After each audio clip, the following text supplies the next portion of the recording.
First are a few clips from the House Finance Committee meeting that took place on February 11th, 2025. It's very clear that Representative Brian Stewart, who has been entangled with Larry Householder crooked campaign finance, is trying to use the hearing to bully the Ohio Election Commission and to possibly take away any campaign finance oversight in Ohio. This is followed by excerpts from the August 15th, 2024 and November 21st, 2024 Brian Stewart campaign finance hearing before the Ohio Election Commission. All of these clips have been sped up by a factor of 1.15. Taken what I think is way too long of a time to hear a case and to render a decision. And I think, Chairman Stewart, Representative Smith, your concerns are certainly fair, and I understand that considering what you've gone through and as well as what Chairman Stewart is currently going through. Buckle up. I understand. Rep. Schmidt hit on it, and I'm going to try not to talk about specific cases, but I'm aware of a committee that is heading into year 4 of a hearing filed by somebody who lives 100 miles away who's never been a constituent. I've talked to a lot of practitioners who have appeared before the Ohio Elections Commission. I think the impression is pretty uniform. You know, the rules say you're supposed to follow the Ohio Rules of Evidence. The Commission does not. It says you're supposed to apply the Ohio Rules of Civil Procedure. The Commission does not. We have hearings that are dragging on years and years and years, costing people tens of thousands of dollars for civil violations with a $50 fine. Commission members, we're hearing from the Elections Commission at the beginning of the day in full finance because I'm going to take my own medicine. I don't want to hide any balls about what we're trying to do here. There's a lot of concerns been expressed. I have grave concerns about the ability of this commission to continue to have hearings. I think, doing these preliminary reviews may be one thing, but this process, in my view, is substantially broken. And I think we have an opportunity here with a staffing change to make some real reforms. And I hope that I'm getting texts and calls here from other members saying this is the time to make some reforms. And I hope we do that as part of this process. Having just sat through the last 45 minutes, I'm going to take 30 seconds of personal privilege and observe that in my long experience and since the 2014 Supreme Court decision, the Ohio Elections Commission has outlived its usefulness, and that those functions could easily be devolved upon the local boards of education, where people would not have to travel to capital city for a determination of what are essentially minor matters that are left to the commission's discretion. This first clip is Stewart Treasurer Nelson Embry through the 2020 campaign to the beginning of 2022 testifying that Brian Stewart had never given him documentation of the collection attempts from Constant Content. Let me start with the document, Chris, that's on page 165, which is Brian Stewart's response letter to Mr. Goldstein's request for payment. I'm not familiar with this document at all. In fact, actually, I was not here at the last hearing you held because I had to take my wife to the James for a checkup. And so really, I have not seen any of these exhibits prior to today. Well, hold on a second though, but this was a request, flip back to page 162. Okay, I appreciate you weren't here last time, and I would try to not go too fast or skip past stuff so page 162, and you might have heard Mr. Goldstein testify to this. Mm-hmm. This was a first collection attempt that he claimed was in August of 2021. That's page 162, 163, 164. Page 165 is Brian Stewart's response to that, and it's dated September 5th, 2021. And I'm going to stop right there because you were the treasurer Yes. until January of 2022. Mm-hmm. Is it your testimony today that this is the first time you're seeing? Yes, that would be correct. So as treasurer during this time, that would mean that Mr. Stewart filed this response to an invoice he received without consulting with you. The information of that would be that, once again, Mr. Stewart and I knew nothing about. Well, hold on. Now let me finish. Nothing about these at all until you actually filed the complaint with the Ethics Commission about that some way or another that we should have included this in our report. So how can you fill out your report and then a year and a half later get information that you were supposed to include this, which we still object to because we had no idea that we owed it. for efficiency purposes, I'm not asking about broader questions right now. I'm just asking, so when Mr. Goldstein sent do you recognize, if you look at page 162, Okay, and he can put up on the screen, I apologize for the, yes, okay. Exhibit K. Do you recognize that address on there, 15075 Home Court? Yes, that's his, Mr. Stewart's home address. Was that the address used by the campaign? Yes, Okay. Was Mr. Stewart in the habit of giving you all materials received by the campaign? yes. So So I that- say, we did not receive any of this until after our report was filed. I didn't ask that question. Well, I know you didn't ask it, but that's the truth. Okay, but that's not, I guess the question is, you testified just a second ago that the letter on page 165, you had never seen until now. No, that's true. In So fact, that means that Brian Stewart filed a response to a demand for payment from Constant Content without the treasurer of the campaign, who's liable for the reports, being informed of that? No basis for an well, objection. once again, my answer to that is I was unaware. So that would mean that, And once again, the whole sum and substance of this is the fact that, yes, he was a representative at that time elected, and all the information was filed through his home address. And so I'm sure that, he really didn't, once again, we didn't know about any of this I information. never asked, Answered the collection letter, which I have not seen until today. Okay. Does that so answer you were your- not involved did you receive a copy of the collection letter back in No, August or never. September? As I So said, this you, is the treasurer of the campaign. that was, once again, it's after the fact almost, because once again. But that's not the question. I'm sorry, I'm gonna have to Well, ask you and that I to are guys. going to be in an argument about that. We're not- You want me to say that I did something illegal and false. At the time I filed the campaign report, we knew nothing about this at all. It's all because you filed the complaint. I appreciate the editorial. So but the once statement again, you just made, I can't, there's no use for, Mr. Embry, yes, respond to questions when you ask Okay, I will. questions and All don't right. go on beyond them. because it's It just makes it a lot easier. it's a repetitive thing and I'm going to answer no to most of it. And that's what Okay. it is, but if you just answer the questions Okay, he asked, all right, it'll make it go a lot better, Sure. I think. I understand that. so you just said, we were not aware until I filed the report. That is correct. Obviously, Brian Stewart was aware before I filed the report because he sent a letter back on September 5th, 2021. Would you agree that that has to be the truth, that he knew? Because he sent a letter back on September 5th. So the we might mean you didn't know, but he certainly knew. He responded in a letter. Well, it's once again, my answer would be that if that is the case in the date, yes, he knew about it then. Okay. But you didn't know about But it, I did not know about which it. would have meant that Representative Brian Stewart withheld from you that the campaign for which you're treasurer and you're liable had received a request for payment in August of 2021. Well, Yes or no? the answer would be Yes or no, no? based upon your interpretation. Then explain how it's no. Well, it's no, because, once again, I'm trying to tell you that I knew nothing about it as treasurer when I filed my report. That's my not the standard question. I answer. apologize, but that's not the question I asked you. Well, I know that's what you asked, but that's my answer. So my question was yes or no? Does the fact that you didn't know about this, but Brian Stewart sent a letter back mean that it was withheld from you? Yes or no? Well, I don't consider it was. Yes withheld or from no? me, But the answer would be. He's not answering yes or no. This It's is the, no. He's giving you an answer. so the answer, you did know about it. I did not know about it. After Nelson Embry, Emily Cardelloni became Brian Stewart's treasurer. This testimony is her testifying that Mr. Stewart had never informed her of collection attempts by Constant Content for the unpaid bills. I actually went back and listened to your testimony last time, Ms. Carloni, and I was a little unclear. We just heard Mr. Embry testify that he was unaware of the Constant Content invoice until my complaints. And I thought when you testified last time that your testimony was that you weren't aware of it till my complaints. But I want to give you a chance to clarify, when did you become aware of the Constant Content invoice? Through your complaint. Okay, so I would like you to look at, it's going to be page 166.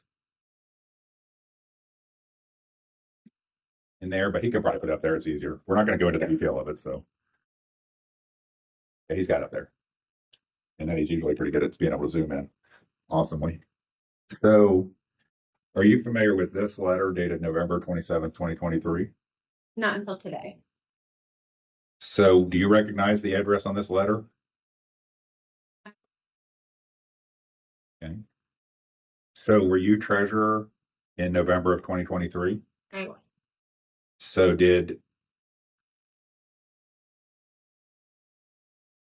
but it would then be your testimony that you never, Mr. Stewart, never shared this with you.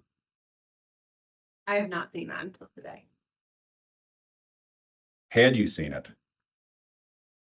You testified previously that you did no investigating when you became aware of it from my complaints. Had you become aware of this, what is this, in some period of time, what are my complaints? I would No. argue that I didn't say that I did zero investigation. I specifically said I didn't call radio stations specifically. But I did do research into the complaint. I did discuss it with my boss. I discussed it with Brian, who discussed it with an attorney. There were several discussions and research done surrounding it to come to the conclusion to not file an amendment. And Clarify. but just to be clear, to your knowledge and to your personal involvement, none of that research involved calling Scott Schweitzer, calling David Goldstein, or calling any of the people that had submitted this information. I didn't think that was reasonable. No, Why would you not think that was reasonable? I think my efforts were reasonable. So And then what were those efforts? the ones that I just said, discussions with people that are very versed in election law, consulting outside counsel, and coming to that conclusion. But not to any of the people that were actually requesting the money, did the work. Have you, other than the hearing last time, have you ever met Megan Fitzmartin? You asked me that last time, and no, The answer is no. I just can't remember. I apologize. So let's flip back to page 165. You can probably put it up there. Okay, so this is the letter from September 5th, 2021. So when you became treasurer, did you inherit the treasurer camp files for this campaign from Mr. Embry? Physical files? Physical or electronic? Like, was there a handoff? Here's the No, stuff. just the online reports, but no. Okay, so you don't have any of the records, or you were not provided any of the records previously. So you've never seen this either. Not until this.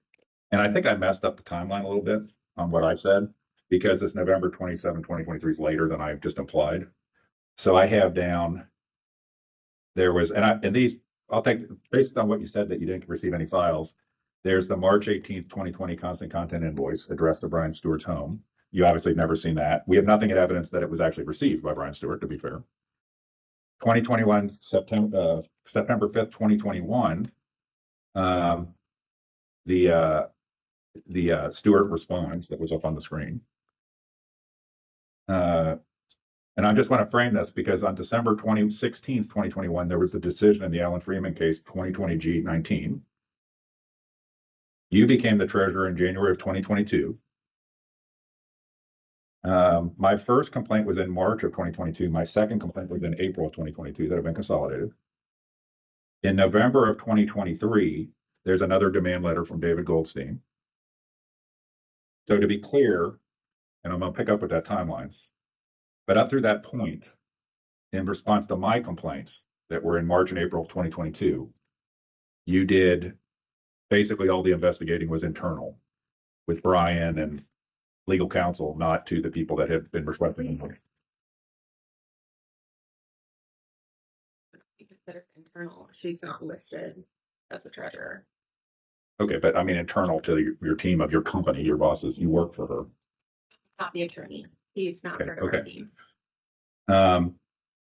So then we're what, a year, more than a year forward when you get the second demand letter that Brian Stewart received. That was not shared with you. The November 27th, 2023 demand letter. I have not seen it until today. I don't know if Brian has ever seen it, so Okay. I don't know if Okay. it's Okay. not shared. So until today, you've never seen that letter. And then I'm assuming that page 164, if you throw that up there, Chris, which is the constant content invoice dated 3/18/2020, that you have never, until today or these hearings, is the first time you've ever seen that invoice. I think today would be the first time you've ever seen that invoice. Correct. Okay, you haven't seen it before that. This clip is Brian Stewart saying that even if you just got a text message telling you that something had happened, you should report it. He then continues to be evasive as to whether the ads actually ran, which they did. So you believe that if you're aware of an in-kind contribution, but you have not technically been notified, that you have no obligation under the law? It's not what I said. Well, let clarify what you said, because you said when you receive notice, so I wanted to clarify whether you're saying that only when you receive specific notice of an in-kind, or do you have any obligation to report anything? If you receive a text message that says, "Hey, I wanted to let you know I sent $10,000 worth of mail on your behalf," then yeah, I think you should report that. If you receive a email that says, we just wanted you to know we sent a radio, we've run a radio ad, then we would have reported it at the time, but we did not, and we had no knowledge of it, so that's why it's not. So let's go to page 164 in my exhibits again. Almost done. I mean, this could be a lot easier with just a little more. I think it could be a lot easier. with Ask one better step. questions. So you said once you become aware, if somebody sent you a text message saying that they did this on your behalf, wasn't what's on page 164 that? Well, if you receive notice and believe that it's accurate, then sure. If you are disputing the debt or you have reason to believe that somebody is trying to rip you off, as we did believe, then no, I don't think you would be reporting what you believe to be a fictitious, fraudulent demand for payment. But you acknowledge that you participated in the creation of the radio ad, correct? Correct. You're still a little confused on whether it ran, despite testimony from Scott Schweitzer and FCC database invoices, correct? Objection. That's not what I said. I've testified to this 6 times already. So are you willing to say now that yes, it did run? You've never said exogenally that I admit it did run. Would you say that I now? understand that there are documents here that indicate We gotta that it ran. go. We gotta get ready. We're out of here. Let's go. Abby. An important part of this is when this invoice was first received, I didn't have any of this other, I didn't have an affidavit from Scott Schweitzer. I did not have any records from a radio station. I didn't have any indication from anybody that this ad had run. This clip is Brian Stewart insinuating that there was no written contract of his campaign with Constant Content, and therefore invoices couldn't be valid. He then insinuates that he did not need to pay the invoices because Jeff Longstreth had been indicted. Yep. Let me rephrase. If friends of Brian Stewart took the position that the payment demand by David Goldstein was bogus because there was no contract and no actual relationship there, which we authorized Constant Content to do things, isn't the existence of a contractor not pretty relevant to that case? My answer to that question is no, primarily because, as I know from other cases related to Constant Contact, no candidate had a written contract. No candidate involved with the Larry Householder team had any written that I've encountered. They all maintained that there was no written contract and it was a verbal contract. So when you're on the stand, I can ask you, did you have a contract with Constant Content? Sure you can. Yeah. In September 5th, 2021, when friends of Brian Stewart sent this letter to David Goldstein, Jeff Longstreth had been indicted for a bunch of federal felonies related to campaign finance, correct?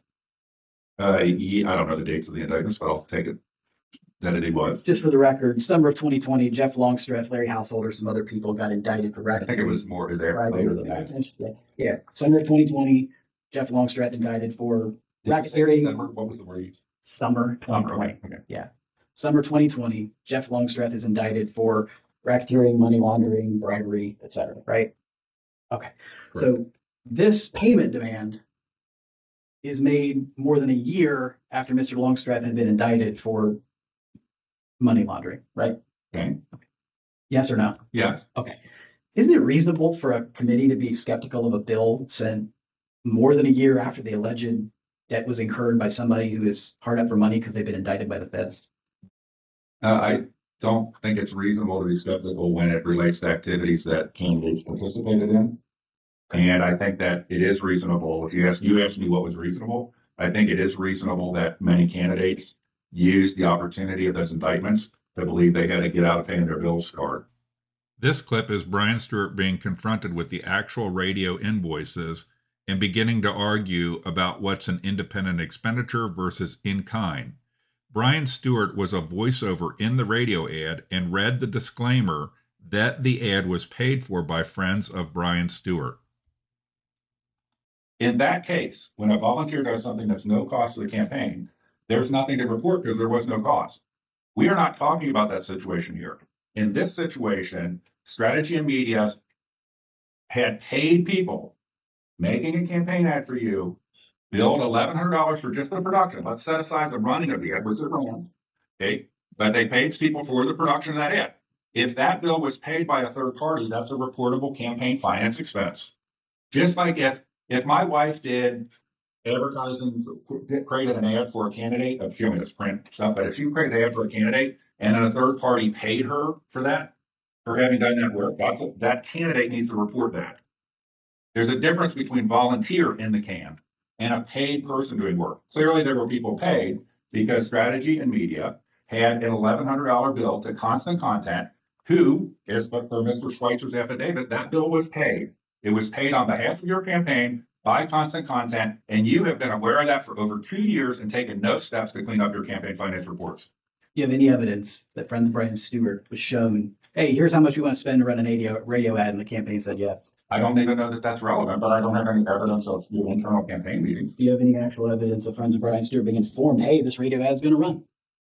I don't know how that's relevant to you participating in the production of an ad if I focus in on that. But again, how would I have to be aware of your internal campaign meetings and discussions with vendors? Well, you could have subpoenaed Strategy Group. Do they have any proof? They give you any proof that they had sent a payment demand to Friends of Brian Stewart? Strategy Group didn't think that they needed to send you the demand because they were a subcontractor to Constant Content. Then another And way their of saying bill, let me finish my answer at least. Strategy and Media was a subcontractor to Constant Content, a corporation, which will come up later. I'm going to object. He has And Strategy and Media, well, you keep asking about Strategy and Media, so I want to clarify, why would Strategy and Media have done anything with you? Because they did the work, they built Constant Content, and they were paid. So they had no outstanding debt or obligation because Constant Content paid that bill on the behalf of your campaign. Where do you believe this radio ad ran? If I look at exhibit in my files, exhibit H, which begins on page 60, the page number is cut off on page 60. So look for the H that's cutting it off. So if you did find it, you get the right page. So these are my evidence. One of my evidence that the radio ads ran is on page 65, which is the bill for the radio ads running.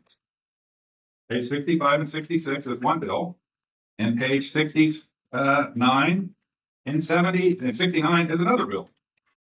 All downloadable from the FCC site, the actual invoices. If I were to summarize, you can correct me if I'm wrong, if I can summarize these invoices, they seem to indicate that there's a radio ad potentially allegedly running in Zanesville and Nelsonville, right? No. There are parts of that in there, but the 2 pages that I just referred to, it's actually 3 pages. In my exhibits, page 65 at the bottom, 66, and 69, those are not the orders. The other pages before that are the orders. Those are actually the invoices for the radio ads running. Are you aware of how many counties were in House District 78? I'm not sure how that's relevant, but no. If I represented to you that there were 6 counties in Ohio 78, it's the largest district in the state of Ohio. Do you have any evidence to refute that? No, but why would it matter to this case? Well, if a radio ad ran on country music radio on a tiny station in Zanesville, 2 hours from my house and my law office, isn't it possible that I wouldn't hear that ad? Yes, it's possible that you want to hear that ad, but I'm not sure why that's relevant. Once you became aware that the ad did run, you had an obligation to report it. As it probably an in-kind contribution, given that a third party had paid the bill for the ads. Am I understanding your argument today that even if a committee is unaware that an in-kind expenditure was made and has never given notice from any third party that an in-kind expenditure has been made, the committee breaks the law if they don't report that in-kind expenditure that they're unaware of? Yes, and it's absurd that you're standing here saying this when you participated in the production of the radio ad. This is the kind of thing that I think citizens get sick of from politicians. This notion of it's my voice in the radio ad, but I didn't know anything about it. And even when I found out about it, I, as a politician, I'm just the dumbest person on earth, and I don't have the right to do any investigation. I don't go to the FCC database. I don't clean up my finance reporting because I think I can get away with it. Mr. Hicks, if you're getting the speech every time we ask a pretty basic question, we're going to be here a long time. Okay. Have you run for election yourself? Yes. Okay. So help me understand this. If you're running next year for township trustee, and I come down to Claremont County and I decide that I want to send out 25 pieces of mail that say, vote for Chris Hicks, paid for by friends of Brian Stewart. That'd be an in-kind contribution, right? No, because if there was no involvement of the candidate within the activity, then it's not an in-kind contribution. Mr. Hicks, that's. So hold on a second. This is PAC law. I'll have to remember the laws exactly. But it's not called an unrelated expense, but it's, if somebody does an expense, or at least AFTC from PACs, if it was a PAC and you were set up as a PAC, and it was not and the candidate had absolutely no involvement whatsoever, you see that on TV, then they don't have to report anything. But when the candidate becomes involved, did the radio voiceover, the mailers were approved by them, then it has to be reported as an in-kind contribution. So that would come down to the answer to your question would be, if you did it completely on your own, like if some person on a street in Claremont County just on their own sent out 50 things on my behalf and I had no involvement whatsoever, no knowledge or involvement whatsoever, there's a name for it. If it's just a person, it's not a PAC. In-kind contribution. No, it isn't. It's an independent expenditure. Correct. You said the right word. It's an independent expenditure, which is entirely different than an in-kind contribution. As soon as you become involved in the activity as a candidate, it is an in-kind contribution. If you have absolutely no involvement, then you can make the argument it's independent expenditure, and that's when it's set up as a PAC to do that. So, Mr. Stewart, the point is, yes, for you to be involved and then 2 years later not have done anything to clean up your finance reports, that is a crime. That is illegal. Yeah, we're going to agree to disagree on your discussion of campaign finance law here. But if I just decide to run those ads, I don't tell you about it, and you don't put it on your report, you'd be breaking the law then under your own standard, right? As I just said, I want to clarify again because you keep trying to put words in my mouth, and this maybe there's a question there.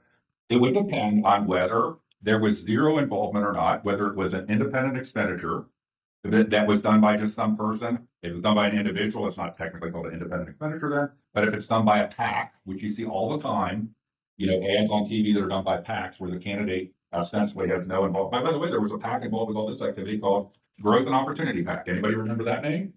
That's where the PAC stuff was going on. And to this day, people like yourself claim that all that expenditure was a pure independent expenditure. This final clip is Brian Stewart claiming to have reached out twice to all of the principals in the Larry Householder operation to see if there were any more invoices coming in. That makes no sense if he had no contract with them and expected no invoices, or that everything was done by the House Republican caucus. After the campaign, I specifically reached out to Jeff Longstreth, Megan Fitzmartin, Anna Lippincott, Stephen Caraway, and said, I have $70,000 left in my account. Is there anything else that we owe? Are there any other invoices that we need to pay? I was told no. I then made a second round of calls to all the same people and said, since I knew that this was such a goofy, bizarre primary scenario where I don't know if the right hand knows what the left hand is doing. I'm heading into the general election. I want to know how much money we have. Are there any other invoices for anything else that we owe? I was told a second time, no, no, no. If you haven't received a bill by now, you don't owe anything. That is why when I receive a year and a half later, a claim that directly contradicts what Jeff Longstreth told me immediately after the primary, then yes, I believe that's bogus. I think he got paid by HRCC. I think he got paid by somebody. And because he's hard up for money, indicted, and doesn't like me very much, well, let's see if I can go chisel another $12,000 out of Brian Stewart. That's why we disputed the payment. So page 164 in here. So you said after the primary. When was the primary done in 2020? Do you remember that? I think April Okay. So when is the date on the invoice on page 164? 2020, What's the exact date? March 18th, 2020. What's unique about that date? No idea. It's the day after the primary. Great. So if, let's say, I sent you an invoice dated 3/18, and then you kept calling me up saying, is there anything else? And I said, no, there's nothing else. You have what you have. Might it be that that date, 3/18, is prior to the end of the primary that ended in April? It's a day after that one might assume that you have that invoice and you understand that you're obligated to pay it. Objection. No, my testimony, again, is I have never received this, whatever date he wants to put on it. I never received an invoice from Constant Content until August of 2021. So if I go look at Scott Schweitzer's affidavit, which is on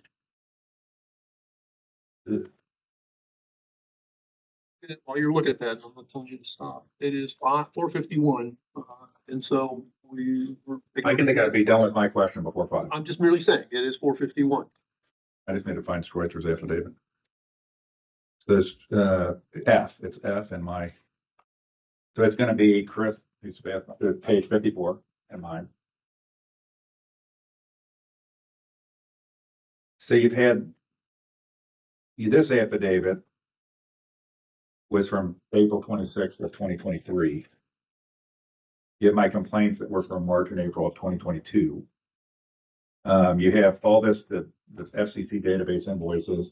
At this point, would you acknowledge that there was work done on behalf of your campaign and that that took place? Objection. I acknowledge what Mr. Schweitzer's affidavit says. So you said, you just testified a little bit ago that if somebody texted you saying, I did $10,000 worth of mailers on behalf of your campaign, that you would then have an obligation. Isn't this way more than a text message? Objection. I've answered this 6 times. I've explained why we filed the reports the way we did in March of 2020. I've explained when I received the invoice. I've explained that we disputed it. I am not going to amend a report to indicate that I owe Jeff Longstreth $12,000 if I dispute that I owe him $12,000. Okay, so I just want to close this out here. I think, and you might remember too, Mr. Stewart, that back in the original genesis of my first complaint, which I think is 2020 something G004, is that first complaint. It was what number it had. You probably remember the preliminary hearing on that. And I believe the director's recommendation at that time was either to no violation or dismiss it or something to that effect. And then there was kind of a drawn out, preliminary hearing, and the commission voted contrary to the recommendations of the director. From that time, your affidavit was, so that hearing would have been somewhere around the time of your affidavit. Was B, it's item B. I just want to see what date your affidavit was. Your affidavit back to the commission denying all this stuff was the 27th day of April 2022. So since then, with all this evidence, all these reports, all these people testifying, versions of affidavits, because that was actually like the third version of Scott Schweitzer's affidavit because it went back and forth. The stipulation that we worked on together with Goldstein that then was not ultimately accepted. At any point along the way, have you taken any action to, other than putting together this neat exhibit pack showing exhibits of Wikipedia and stuff on radio stations, to actually call a radio station, confirm with Scott Schweitzer whether these things happened or not? Objection. How is that an objection to me? Asking if you took any action? Well, it's been asked and answered. It is, Go ahead. Whether the ad ran or not does not change the fact of if the campaign is not told who allegedly made the expenditure that we benefited from, then we can't accurately file any amendment. We were not involved in any of these expenditures, so there's also a question of whether it was just an independent expenditure we had nothing to do with. But beyond that, the complaint says we filed a false report in 2020. That is what we are denying and litigating. You've now morphed this into, well, I think you should have amended your complaint. Of course, you can't identify what you think we should actually file because your whole goal of this thing is for us to file an amendment that you think is also wrong so that you can file another complaint and complain about that. We're not going to play that game with you. So I would want to correct the witness that my complaint was merely that you failed to file a complete and accurate finance report. That's all my complaint was, and had evidence to support that. Not that you filed a fraudulent report, you knowingly did, that's why we're having a hearing. There were actually 3 things that Brian Stewart did not report that there is clear evidence of: the production of a radio ad, the running of a radio ad, and the creation and printing of chaser pieces. This is a copy of the radio ad. Listen to the end for Brian Stewart reading the disclaimer that the ad is being paid for by friends of Brian Stewart, which makes no sense if it was being paid for by the House Republican Caucus or some other party. Decorated infantry veteran, battle-tested conservative, Brian Stewart will always defend our conservative values. Stewart served in Iraq, earning the Combat Infantryman's Badge and the Army Commendation Medal twice for protecting our nation. Here at home, Brian Stewart served as Pickaway County Commissioner and opened his own business, growing our economy and creating jobs. At the State House, Stewart will continue to defend our conservative values. That's why Brian Stewart is the only candidate endorsed by the Ohio Republican Party. Stewart will work to cut red tape so we can grow local businesses and create jobs. Brian Stewart's pledge to defend our God-given constitutional rights has earned him an AQ rating from the Buckeye Firearms Association, the highest rating earned by a non-incumbent. And Stewart is committed to protecting innocent life. That's why he's the only candidate endorsed by Ohio Right to Life, a battle-tested conservative who won't back down. Support Brian Stewart for state representative on March 17th. Paid for by Friends of Brian Stewart.